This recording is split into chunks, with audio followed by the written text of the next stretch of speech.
Have you ever heard of a mission so secret, so powerful that it changed the course of the world in just seconds with one blinding flash of light?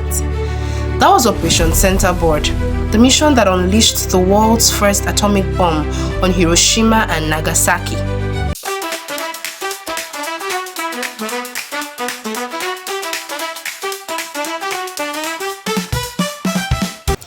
It was the summer of 1945. The world was weary from 6 long years of war.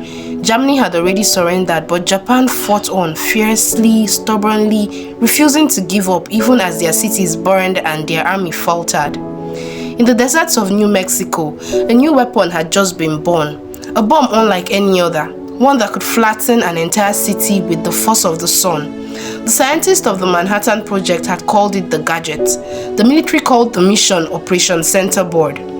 It was August 6, 1945 at 2:45 a.m. From a quiet island in the Pacific, a silver B-29 bomber named Enola Gay rumbled into the dark sky. At the controls sat Colonel Paul Tibbets, calm and steady. Inside the belly of the plane, a bomb called Little Boy. It wasn't very big, about the size of a small car, but it carried enough uranium to level a city. Hours later, as dawn broke over Hiroshima, people were just beginning their day, children walking to school, merchants opening shops, soldiers going about their duties. At 8:15 a.m., the bomb bay doors opened. Tibet's voice crackled over the radio. "Bomb away!" 43 seconds later, the world changed. A flash brighter than 1,000 suns tore across the sky. A wave of fire roared outward, flattening everything within 2 miles. Hiroshima was engulfed in a storm of flame and smoke, and within moments, 70,000 people were gone.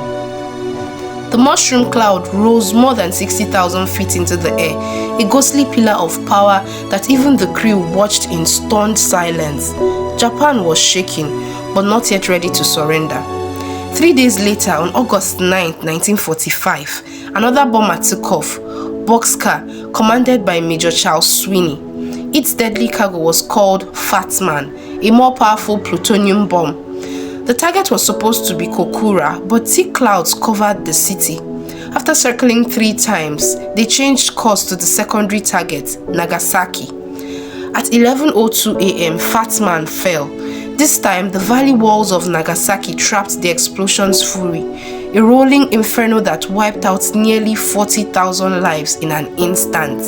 Factories, homes, and temples all vanished beneath a tide of fire. Even from miles away, survivors felt the heat scorch their skin. In the days that followed, Japan trembled. The emperor himself, Hirohito, broke a century-old tradition of silence and addressed his people on the radio. He said, "We must endure the unendurable." On August 15, 1945, Japan surrendered. World War II, the deadliest war in human history, was over. But even in victory, there was no triumph, only a haunting silence. Doctors struggled to treat the survivors who suffered strange burns and illnesses the world had never seen, what we now call radiation sickness. Cities once full of life had become wastelands of ash and ghosts. Operation Centerboard had ended a war, but it had also opened a door that humanity could never close again, the nuclear age. So when you hear the name Hiroshima and Nagasaki, remember those weren't just places. They were places and cities where the world learned that power without mercy can burn brighter than the sun but leave nothing living in its light. What do you think of Hiroshima and Nagasaki? I'd like to know in the comment section. For more stories like this, please follow, like, share and subscribe.